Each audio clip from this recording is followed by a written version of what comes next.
are we talking about today? We're talking about the quick. Welcome to 44 and 1. I'm GVizzle. This is Tempest. Tempest is having a bad hair day, so he decided to put on his hat. Yeah, I look like a right twat. My hair is not much better, but Hey, you look lovely. we'll go for it. Thank you. So today we're talking about Royalty. thoughts and prayers. The Queen. Oh, we're going to talk about the Queen and the Little Mermaid, a royalty-based edition. Okay. Oh, I wish I had a staff. Yeah, you need a crown and a scepter. At least a Burger King crown, something. Yeah, it's called a scepter, not a staff, I believe. Don't know why. Do you believe? So maybe there's a difference between a scepter and a staff. Yeah, well, a scepter sounds more regal, doesn't it? Not really. Yeah, I mean, you got like, oh, this is my scepter, rather than, oh, this is my staff. Is that something you really need to announce? You don't think people would notice? They're like announcing things. And also the staff are the minions you have in your house to do your chores for you. That's the staff. Those are synonyms. That's what synonyms are. No, or is that homonyms? But it might confuse the hoi polloi if you have the synonyms. So you want to keep the words distinct. A homonym. 2 words, same spelling, different meanings. Homonym. Thank you, my grade 10 English class. Not for me remembering the definition, but remembering the word. And give you the wherewithal to look it up on the Googles. Stay in school, kids. I knew it was one of them. Yeah. So they think that in the northeast of England, it's the Geordie accent. And because of the way they pronounce some of their vowels, it's very similar to German. So it might be the oldest accent for English in the British Isles. Interesting. So, yeah. Because instead of saying book, they say book. Book? Yeah, book. You read how people think Canadians say a boot. Oot na boot. Oot na boot. Oot na boot. No do to boot it. So how is the mood in the UK? It's really weird. It's all over the fucking place.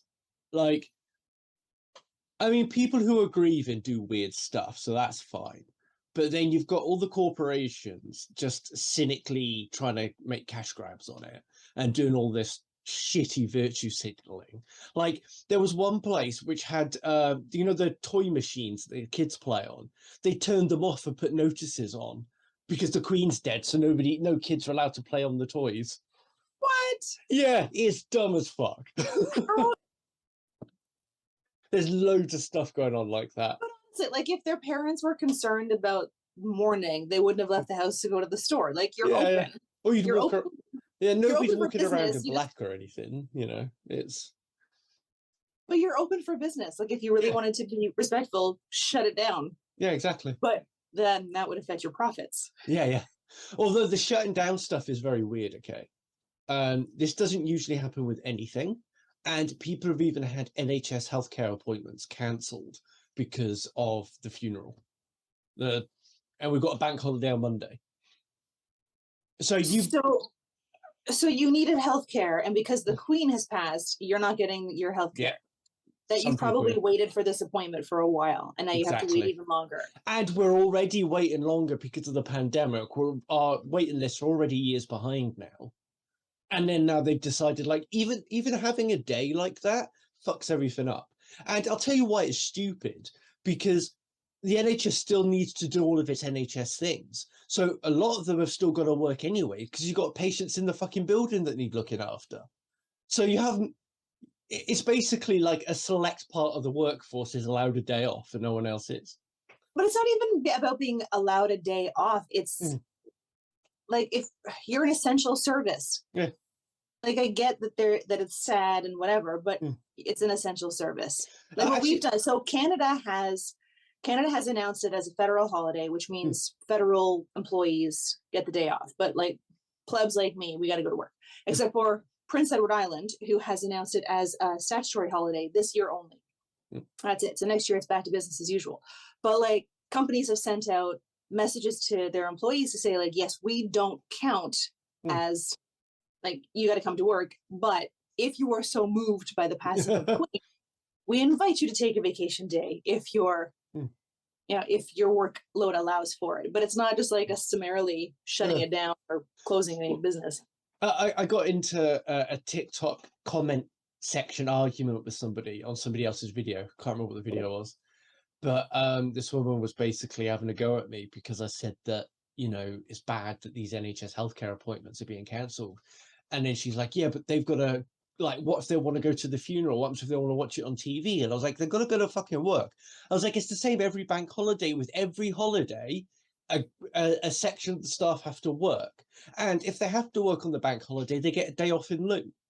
Yeah, and if they really want to go that badly, then find somebody else who doesn't want to go to cover your shift and take over. Like, it's plenty of them. And also, I think they're doing it a bit too soon. Like, as we know that in other podcast episodes, I don't have any love for the monarchy. I have a lot of respect for them, but I don't think that they should be as involved in our lives as they are. How involved are they really? Because, like, my understanding across the pond is that the monarchy is pretty much just figureheads and just they're not really involved in the day-to-day running of the country or the operations. That's mainly because that's what Queen Elizabeth decided that the monarchy should be like. Okay. So that's her legacy, is that she became apolitical. The thing with Charles and William is they're a lot more politically involved. Charles, like, the thing is, I have a lot of respect for his ideas. A lot of people think he's weirder than he actually is. He's quite a strange man, but he's a forward-thinking, progressive person. And a lot of stuff he was like yakking on about in the 70s and 80s, like things about architecture and city design and stuff. Oh, lo and behold, we find out these now that actually they weren't that bad ideas, but people were laughing at him before, you know? People always laugh at the progressive thinkers until they realize that they're not. Yeah, but he wants to be more actively involved with, I guess, like the direction that the government takes, and he wants to be a bit more vocal in his support or non-support of government ideas, whereas the Queen just stepped back because everything starts getting a bit murky. It's like how, you know, like, if trying to think of examples you might have over there or in the States, like it'd be like giving people gifts, for example, trying to sway people's votes and stuff. There's certain things you can't do if you're either in office or and like the royal family, because a lot of people look up to them, they can guide the voting of a lot of people, so they hold a lot of power relative to their position. So how is that going to be received by the general public? Because for 70 years, the Queen has been kind of hands off. I mean, like, people are accustomed to that. There are people whose entire lives the monarchy has just been the figurehead. How is that going to play out? Yeah, I mean, he's not going to have like much sort of actual practical hands-on, like going in and changing things himself. He'll work, what I imagine anyway, I could be wrong about all this, of course, is that he can sway people, he can nudge people to the right things, okay? And for people like me, with my political views, that's going to go down very badly. I'll have a lot of criticism of that. But for people who are more pro-monarchy and like Charles's politics, they'll love it. For people that like monarchy but hate his politics, they're going to hate it. So like any other politician is going to and also because Charles is regarded as a very strange person. Why is that? I have not heard that. He just gets into weird things. I'm trying to think of one now off the top of my head. He was quite heavily invested in Sigmund Freud and Carl Jung for a while in the 70s. And Freud is quite a buzzword for people to laugh at in psychology, but he's where psychology started, psychoanalytical psychology started. We have a lot to thank him for. He identified a lot of relationships and stuff in human psychology. He just over-sexualized it. That's all that was wrong. And then Carl Jung is about desexualizing it and making it a bit more normal, and about the symbology of our thoughts and actions and behaviors. But again, because of the whole Freud stigma, that just added to Charles's weirdness, that he had these ideas about a universal unconsciousness and all of that. Okay, but that doesn't seem like something to. It doesn't seem like a legacy that should follow him almost 50 years later. And then I can't remember any others off the top of my head, but he just gets involved in things. He likes to really take an issue and run with it and have a good time with it, if that makes sense. It doesn't seem like a bad thing. I don't think it is. Again, I don't have to agree with his politics or anything. A lot of the time when he's talking, but when he's in the past, when I've heard him talking about things like how to deal with the issues of the poor, how to deal with social inequality and things. He has his heart in the right place on a lot of that, which a lot of people in his position don't. Like, he actually wants the best for the people in the country. That's what it seems to me. So this sounds like it's going to be a good change for the country. Hopefully. I don't know. Maybe. Time will tell. Yeah, we'll have to see how it all shakes out over the next couple of years. I mean, he might not even be king for that long because he is 73. So. Yeah, but his mom is 96. 96. Yeah. It'll be a while. Yeah. We're covering for a while, but and then there's another thing. Like, so a lot of people, I was going to say, like, a lot of people are getting really vicious out there, and the mourning phase is supposed to be 12 days. That hasn't even fucking ended yet, and there's people already jabbering on TikTok and the news and all that, just arguing about shit that has nothing to do with the Queen. So talk to me about this mourning phase. What's a mourning phase? Oh, it's just the time of national mourning. So it's like for 12 days. Like, the BBC won't show any comedy shows or anything. Everything will just be a bit like, put the tone down a little bit and just show a bit of respect for somebody that helped our country for 70 years, you know? And then it's just like, you know, so a lot of us are going to have comments and criticism about it, about the monarchy in general, about Elizabeth herself and so on. But wait until the mourning phase is over, and then you can go to town and say and do whatever the fuck you want. It's just that this period of time is supposed to be for the family, so that they can bury their grandmother, and it's a time for people just to reflect on her reign and stuff. It's just, you know, it's what most families do up in between the time of death and the funeral. You just naturally go through this period of grieving, and they've just put a number on it. But like, most families aren't so high profile, publicized, public, right? Mm-hmm. So I get it, but I kind of see both sides of it. Because there, for as many people as there are mourning and being sad that the Queen has passed, for people who she represented, not, you know, perhaps not directly responsible for, but what she represented was harmful to them, I could see where they would not be mourning, and for them, like, her not being there would probably be the same. I guess my main issue isn't so much what they're saying as how most of these people are saying it.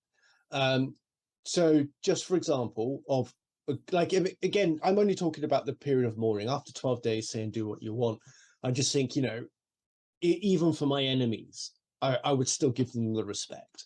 I wouldn't cheer the fact that they're dead. There've been people cheering on TikTok about it. There are people at the MMA thing in Las Vegas that they tried to do a minute silence for the Queen, and then all these idiots there started going USA, USA, and booing the Queen. And it's like, well, where's your fucking... No wonder why people hate America so much. Were they really booing the Queen, or no, just... They were like just being like, well, the Queen isn't in the USA, so she doesn't count. Like, was it more... No idea, I wasn't there. So they were just basically... But I still think it's cuntish behavior, because whoever it is in the minute silence, you still show your respect for the person that the silence is for, you know? And it's like a thing in the army, you salute the rank, not the person, right? So you salute the rank of the colonel, you're not saluting him as an individual. So just have respect from a world leader that's fucking died, that has been the longest reigning monarch ever. So, you know, and so anyway, go back to the thing about what the people were saying bad stuff. It's about how they fucking do it. So I sent you that one clip from the Iraqi woman, and she made some really good points, really eloquently, and she was calm when she delivered it. And if people were like that, that would be fine. It's like, okay, you've said it respectfully, you've spoken your mind, you've helped me understand it, and then I can sit here and think about it. That's food for thought for me, even though, like, I agreed with most of what she said.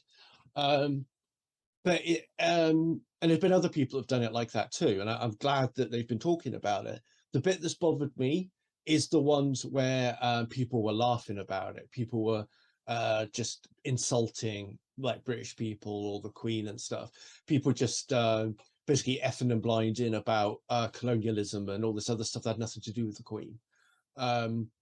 You know, and I understand that there's going to be some period of catharsis where you're going to need to vent yourself and express yourself. But like I say, there is a certain etiquette in being a decent fucking human being. And if you want to be a decent human being, you need to respect people, even your enemies. and respect their families who are going through a tough time. Like, I'll show you another example. I agree with you. Like queen and title aside, there's no reason to be a hateful, spiteful person. Yeah, there was another thing that happened. Like, we all hate Prince Andrew, right? Allegedly a paedophile, allegedly a disgusting human being, allegedly. Anyway, he was walking behind his mother's coffin in Edinburgh, and then that kid was yelling out. And then you just think, like, what the fuck? Like, there's a time and a place. Yeah. This. But then you see, like, I saw the video. I didn't even see the police sneak up behind him. I just saw him be like yanked out. Oh, that was other people at the I thought parade. I thought it was the police. Yeah, no, and then a policeman happened to be there, so these two other blokes just pulled him out, and then the police took him away. But then the problem is that we've got so much other shit going on that is kind of showing how fascist our government's becoming, how authoritarian, because there was a guy who had a blank sheet of paper to write something on in a protest, and he got arrested and charged for disturbing the peace because he was going to write an offensive message on there to make people angry. That's like, isn't there the Ray Bradbury story, the Minority Report or something? Yeah, there's Minority Report, with the thought crimes. And stuff, and like, or pre-crime. Yeah, pre-crime, that's it. But what could they? I mean, he could have been writing like garage sale tomorrow. Yeah. It could have been anything. He hasn't done anything yet, and they still arrested and charged him. Like, we've got really strict rules that have just come in, and they've put it in under the radar. I don't think everybody knows about them. And it's that we can't, in a protest now, we're not allowed to protest above so many decibels. So the protest has to be quiet and not aggravate anybody, and you're not allowed to criticize the government. Yeah, that's a problem. Yeah. So can you be charged for that? Is it like, what's the penalty? I don't know. I haven't looked up what the penalty is, but do you guys have like a freedom of speech? No, not really. There's nothing of that. It's just we've got kind of like freedom of expression and things like that. So basically, your freedom ends where the next person's begins. So really, I think we've got quite a good freedom of speech law, but it's not defined in one place. But it means that, like, you can say whatever you want, just not hate speech. Whereas, like, in America, you can literally say whatever you want, even if it is hate speech. But the problem that we're having now is that the government are redefining what hate speech means. Because calling a man bald was hate speech. Yeah, that was sexual harassment. Yes, okay. Yeah. Thank you. But basically, they said, I think they did try to get it on a part of the hate speech thing. So criticizing the government is now going to be considered hate speech. Yeah. Like, you can criticize them in plenty of places, just not in a protest. So you can put it on the internet for millions upon millions upon millions of people to see, but not a sign where maybe the few thousand people who will be there will see. I'm sure they'll get to it. They'll get to it. And this is all the stuff that's been going on that I guess, like, a non-political monarch doesn't get involved in, which I see as a problem. That, like, the royal family still has a semblance of power, but they never exert it because they'll start some kind of hot war, I guess, between the government and the monarchy. And so traditionally, the monarchy hasn't gotten involved. But there are a few things that Boris had to ask the Queen for permission because they was, like, so bad or crazy, and then she allowed it. So, and I can't remember what that was right now. There was a specific example she did the last 2 years, and she allowed Boris to do it. So, but doesn't that kind of go against the apolitical leaning that she was, like, shouldn't she have, if she is truly apolitical, say, no, I'm out? Oh, no, because it's part of her role, like, part of her role responsibilities that she had to, the government has to get it past the Queen. There's a few things like that, which I can't remember specifically. I know one of them's waging war, but there's things like that we can't do without the Queen say, or now the King say so. It's quite weird. It's kind of weird. Yeah. And then the way that our parliament's constructed as well is that we have a lot of landed wealth involved. So we've got the House of Commons, which is basically the commoners. They get elected democratically, right? Just like every other democracy in the world. But then we've got the House of Lords, which is where all his lordships and her ladyships reside. and those are lifetime titles. So it's basically they work like the Senate in the United States, except each appointment is for life, and you get it through your family. You can get appointed to a lord if they think you've done incredible service for the country, then you can become a lord. But it's the vast majority of them is landed wealth.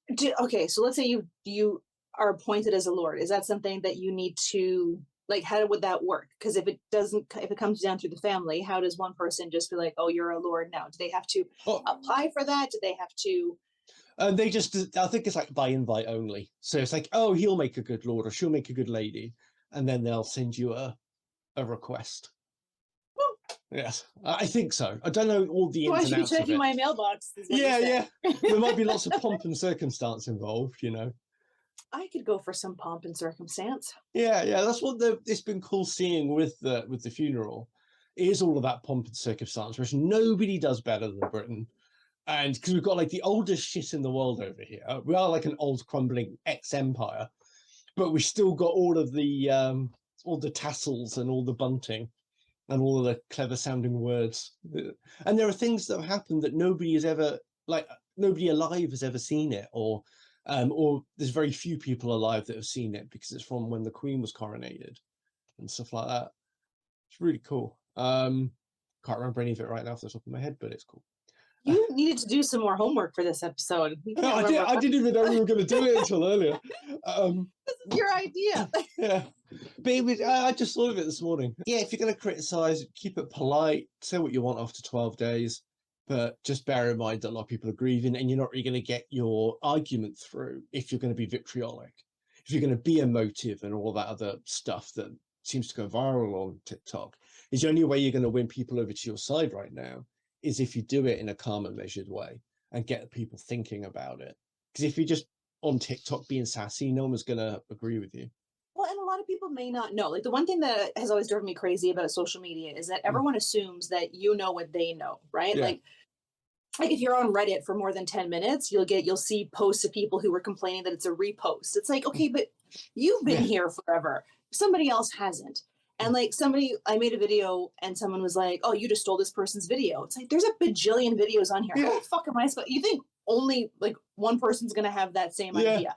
So I don't know that a lot of people go into like seeing these vitriolic videos, may not know the history. They may not know anything. So that's their only exposure, right? Like they're only learning about it is through somebody being hateful. So like I think you can still be critical and you can still get your point across, but do it in a way that's like educational. Like the woman that you had sent, she like, here's why. Here are my points. Here's the reasons, not just pounding fists and whatever, being angry about it, but here's why I'm angry about it. Then that'll go a lot further to educating people about why you are angry and maybe get some more people on your side versus just pitchforks and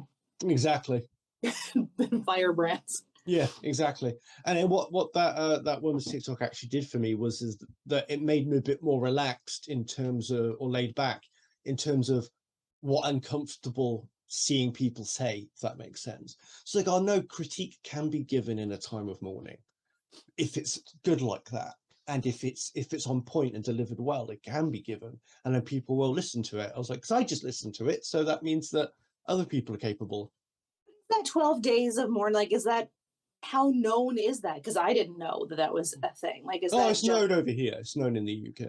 Oh, okay. Yeah. But again, it's been on our news channels 24/7. So the news anchors had to, they're such a shit job. So as soon as she died, all the news anchors had to go get black clothes, and then they basically had to sit on TV for like their entire shift just talking about the Queen dying. And then they had to get shitty interviews with people who didn't know anything. They had to get interviews with people outside of like the gathering places and stuff. And they just had to make up stuff to talk about because their bosses had put them on. But that also feels like a lack of preparation on their part because she was 96. Yeah. And like, hadn't it been known that she wasn't in good health for the past few weeks? Like I remember hearing weeks ago or a couple weeks prior, she's probably not gonna last very long. So they should have prepared better. Yeah. Oh, they had all the other stuff that was prepared was like the documentaries and all of that. Like all of those were ready to go. But yeah, the actual minute to minute stuff was quite shoddy. There's a really funny one. This news anchor, she was standing outside Buckingham Palace at night, and she started interviewing like people who were coming to the gates to look at the notice that was put on the gates. And this one bloke was just really drunk, and he was like, and he realized he was on TV, and then she was asking him, "So what have you come down here for then?" And he was like, "Oh, I was at the pub, I saw you on the news, so I thought I'd come down, you're looking good." There are some newscasters that probably shouldn't do unscripted news. Like we had a couple weekends ago in Toronto, was a pretty violent weekend. Like there were some shootings and so it was a pretty violent weekend. And they had one of the newscasters who was on scene, and they were asking her questions, and you could just like, I've never seen a news person just feel so uncomfortable. And like, you know how that way newscasters speak? Yeah. She was taking that to like it drives me crazy. Like I wish they just sounded more natural. Like I would probably watch the news more if they sounded like they were talking like normal people. Yeah. But she took it, I think because she was just so uncomfortable with what she was trying to say, she took that to the next level. So it was the most frustrating thing to watch, but I couldn't stop watching it. And I feel like that would be the same. Yeah, I don't know why they just sound like weird robots when they're talking, and they have that weird cadence in their voice. There's probably some reason for it. Like I'm sure someone somewhere did some research as to like how people digest nuggets of information, but it is so frustrating. It is. Are you looking for fun new glasses that won't break the bank? Go to zlul.com. They have daily flash sales.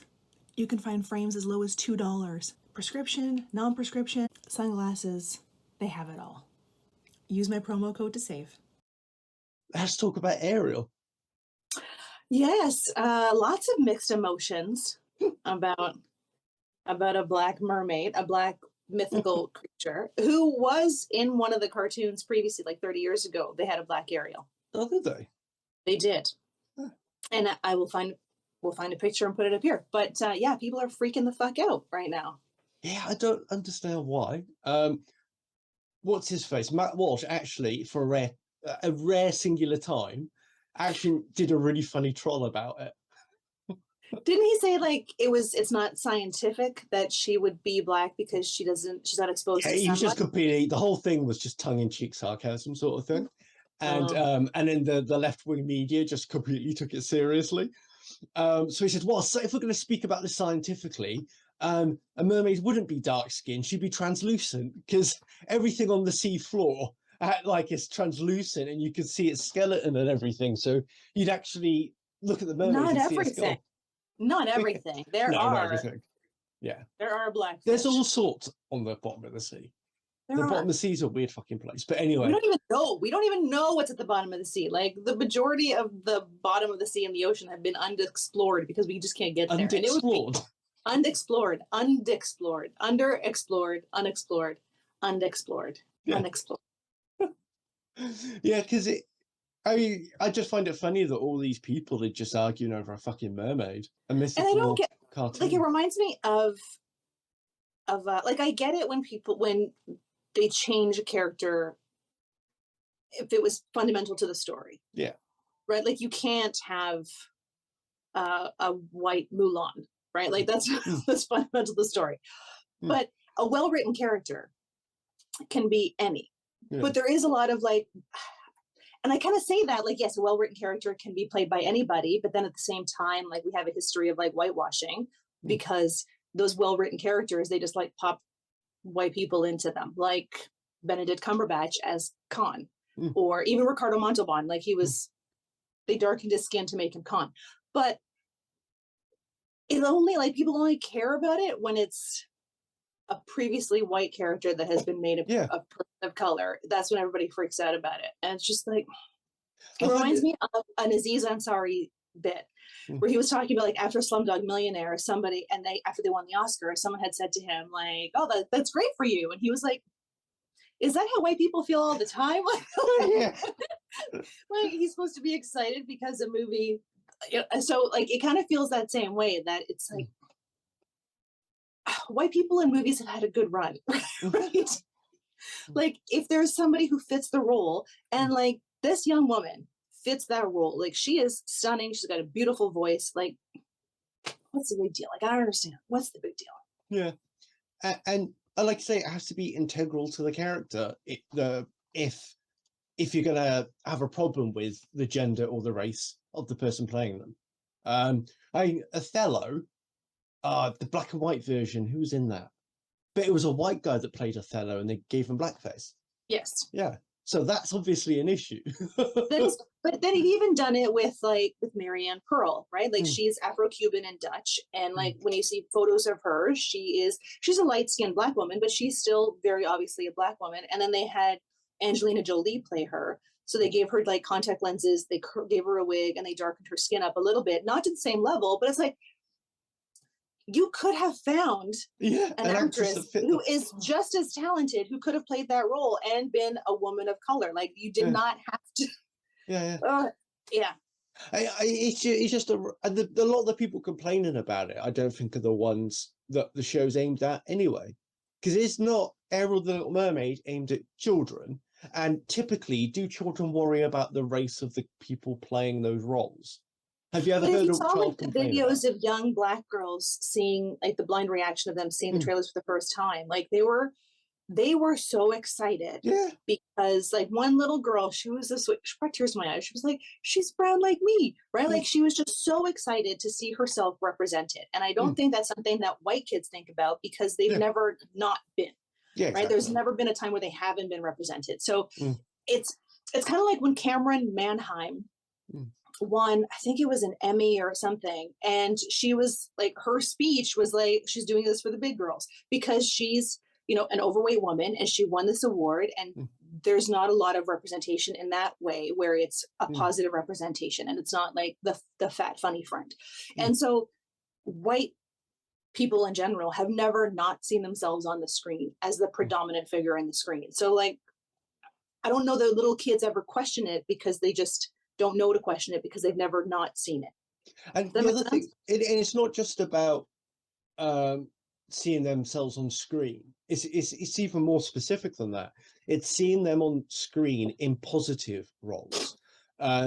So like, particularly like young black men, they have such a, like, there's just nothing in terms of characters to look up to. And I know certainly from myself growing up without a father and stuff, or a decent father figure, I had to look for other places for father figures and people to, like, I guess, attach to in my mind of thinking, okay, that's how I should be a human being. But it was easier for me to do because there's plenty of white blokes everywhere, and it's not something I ever thought about until I was a bit older, you know. And then people say it, you know, and then this conversation started coming up. Yeah, so to have like a positive character of something. I mean, I remember seeing an interview with Whoopi Goldberg years ago, and she was saying about how when she was a little girl and Star Trek the original series was on, and Nichelle Nichols was on TV, and then she was watching Star Trek, like, Mum, there's a black woman on TV, and then her mum like told her to stop lying or something, and then she was like, no, come look, and then that inspired Whoopi Goldberg to go off and be an actress when she was older. That's amazing. Because she had no idea that you could do that. Yeah, and then I think that it's seeing people, like, I mean, it's unfortunate that in this case it's based on appearance rather than like your socioeconomic background or your merit and stuff. But seeing people who came from the same place as you achieve things, that does a huge amount in terms of what you think your life could be. Absolutely. Yeah, because it's like how people are constantly saying, like, well, Bill Gates dropped out of college, so he dropped out of Harvard, so it makes it a little bit different. But if, like, when you see that somebody who came from the same beginnings as you, it opens up that door where you have maybe previously thought that door was closed for you. Yeah, exactly. And because you think like you start putting up barriers between you and the successful people, because you think, yeah, well, they're successful, but I have this and they don't, and then they had these things given to them and I haven't. They have more opportunity, more money, more connections, more whatever. And then it's harder to get into aspects of that world, but it's not harder to make your life better. You know, it's relatively, like, because of the opportunities that we have in the West now, like it is a lot easier to make something of yourself above and beyond what you ever thought possible. I don't know that it is though, because I think a lot of systems are put in place to keep people in positions where they're at, right? Like there's a lot of people who feel like if you're making a minimum wage, you shouldn't be able to live on minimum wage, right? Like that, and making it difficult to like it's a lot harder to get out of a situation that is built to keep you in that situation. Maybe Like it's difficult for people to get student loans. It's difficult for people to get into those not in the UK. Well, I'm not in the UK. Well, I don't know what your education system's like. That's the thing. Like we get our healthcare for free, effectively. We pay through it through tax. So we have healthcare equality, so it's shit for all of us. We get student loans easily in our country, and you don't pay them back until you earn over a certain amount a year. So that's not the case. I mean, in Canada, it's very competitive to get into school. Like it's not as easy to get a student loan as it once was. And then if you get a student loan, it doesn't cover all of the costs. So you still need to cover off other like books and residence and all those things, which could be cost prohibitive for some. And then you have a 6-month grace period from the time you graduate to start paying back that student loan. So it's not an income level. It's you've got 6 months, get a fucking job, and then start paying this back. And typically, like you're paying off your student loan you're paying off probably twice, if not more than what you borrowed because of the interest rate. And then you're paying it off for like 25, 30 years. Yeah. Like theoretically, it sounds like it should be easy to better a situation, but once you're kind of in it, you're kind of it's not easy to get out of. No, I think it's more that people don't know how to get out of it. I think it's that we're not taught how to do it. If school taught us the right things while we were at school, more people could lift themselves out of like the difficulties that they're having. If they'd got into adulthood knowing before getting there what adulthood is going to be like for them, then they probably would have made a lot different decisions. I don't know if I would have made different decisions myself, because I don't think we would have, because we were young and stupid, and you think you know everything, and you don't think it's going to be. No, but there's loads of stuff you don't know, though. There's loads of stuff you don't know, and but even knowing it, I knew when I started smoking that smoking was bad, but I still started smoking, right? Like even knowing things, people still make. I knew smoking was bad, so I never started. So for every one of you, there's going to be somebody like me who didn't. So it's about knowing the risks before you get into it and how to dig yourself out of them. It's going to give more people the opportunity, I think, to not be in that. Sure, some people will still do it. Everybody does something, but you might not do all of it, or you might only do a bit of it. And I think that's the school systems are very, and again, I haven't been in school in a long time, so I don't know if it's gotten any better, but my husband once, he used to manage a retail store, and one of the teenagers who was working there asked him what time it was, and my husband was kind of like doing something, so he held out his wrist to show him his watch, and it was a analog watch, and the kid was like, I don't know how to read that. yeah, because here, like, they've stopped teaching kids how to tell time because digital clocks. They've stopped teaching them spelling to some degree because like there's spell check and there's other means of finding it. Although people of my age learned how to spell, and they still have those spell check tools, and they still spell shit wrong all the time. And I think they've stopped teaching them script writing in school. So like there's things that they've kind of pulled out, but they haven't replaced them with like, here's how to do a resume, and here's how to manage your finances, and here's how to do a job interview. Like those are all things that would have been really beneficial afterwards. Like when I was in college, there was one of the classes I had taken that was kind of like just kind of like basic adulthood, and like it was, you know, how to have a professional work lunch with somebody, and like there was a whole like hour on shake my hand, and like like teaching you how to give a proper firm handshake, because something as simple as that, you don't ever learn it until it's either too late or you never figure it out.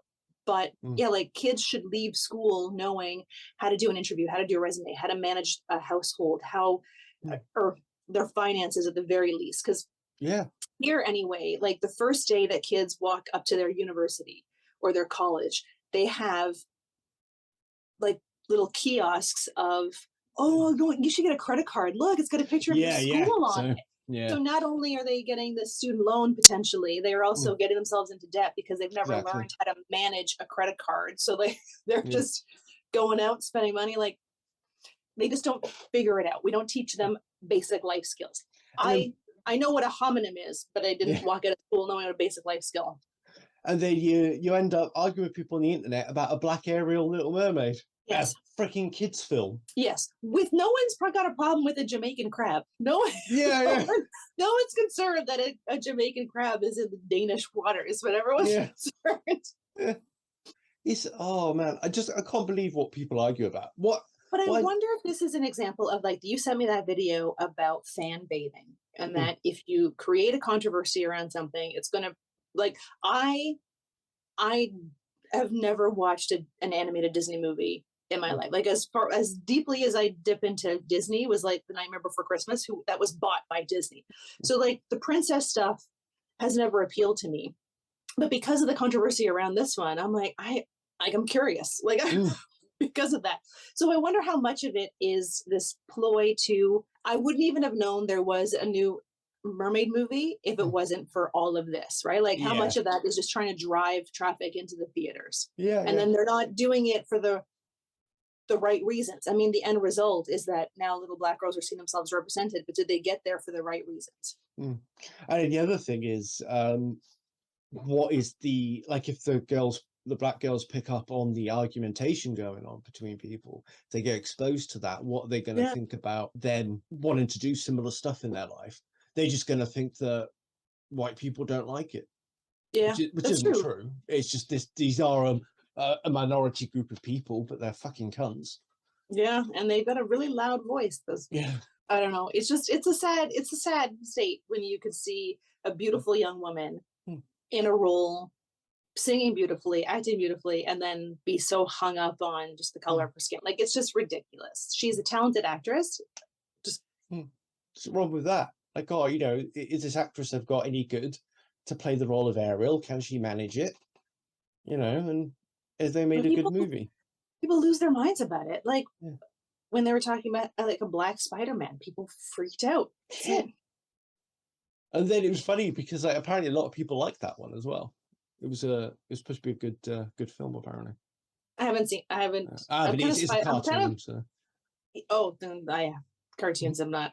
I'm superheroed out. Like, there's just been.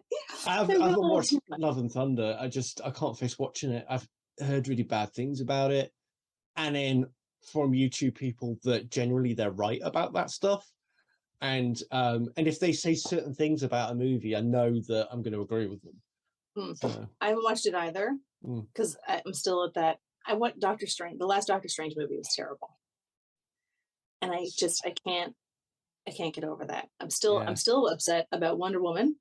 I'm still mad about that. They just Was it Wonder Woman 1984? No, that one I haven't seen because the first one pissed me off so much. I didn't watch that. Oh, what do you like about the first one? I didn't like that it was a 2-hour. There was a fucking makeover montage. Like, she spent 2 hours following a guy around. At the end, she says she's doing it for love, not for the genocide of her people. or duty.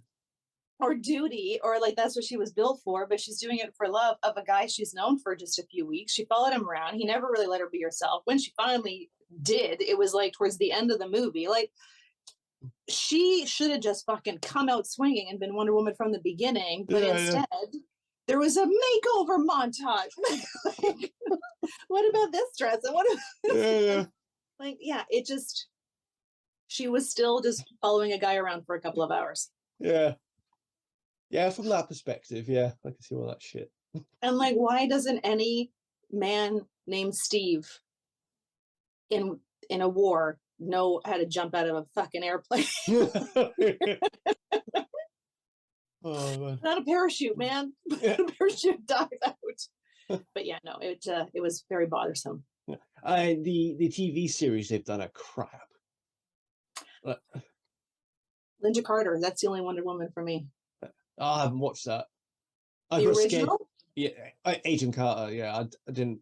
No, Linda Carter. She was the original, the actress who played the original Wonder Woman. Oh, right.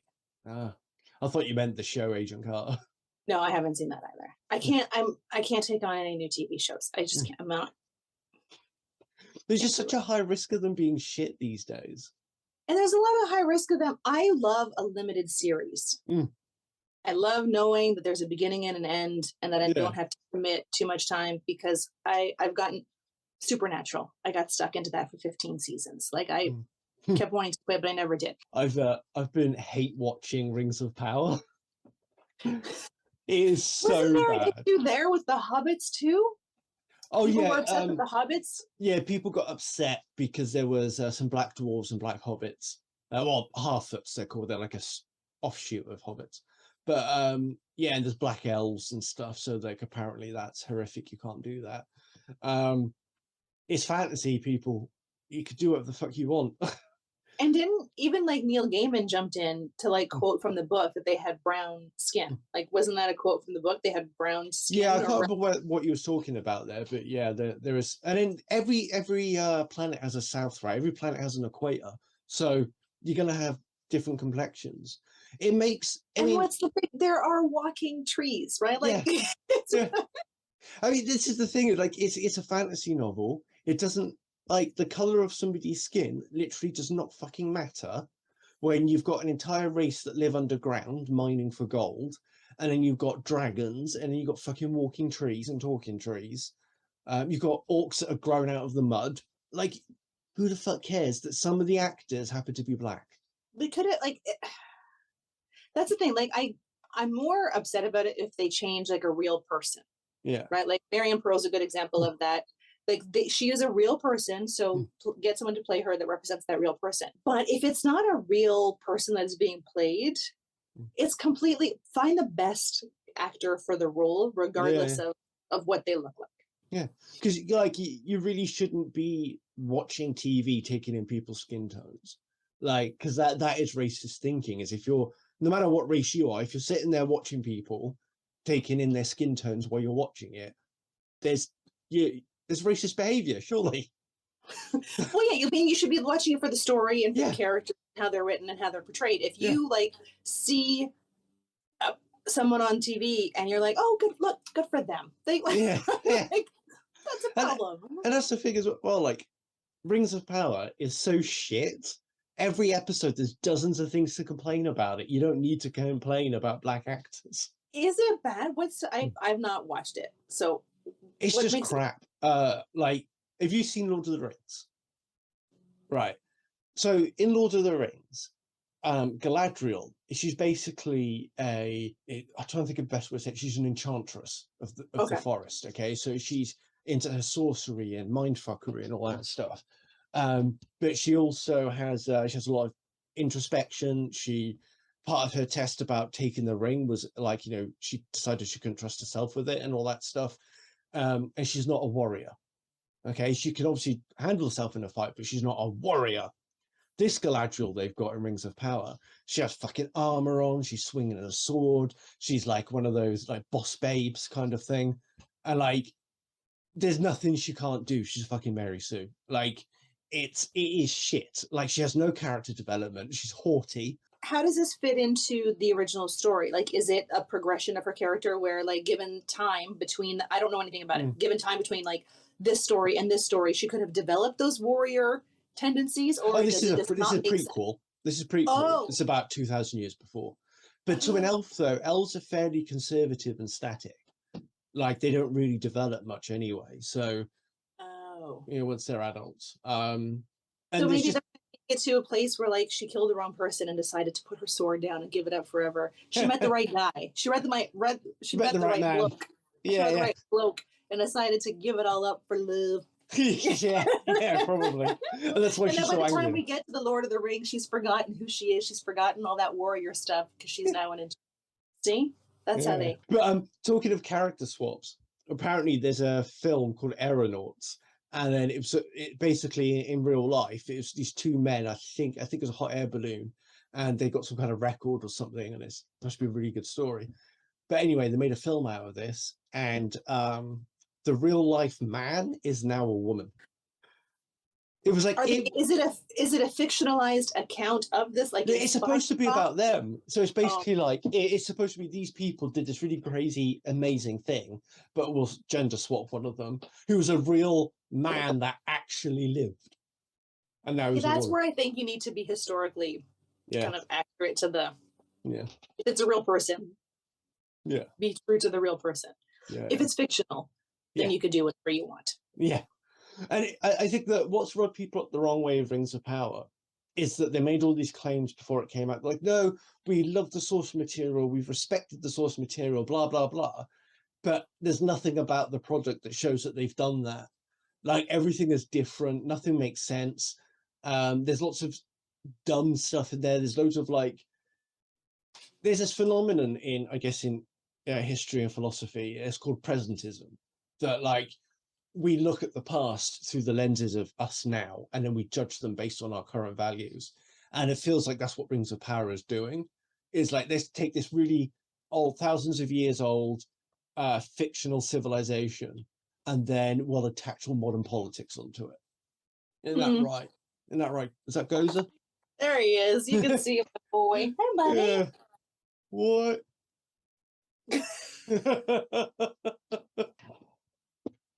Well, then fade to black, sir. Yeah.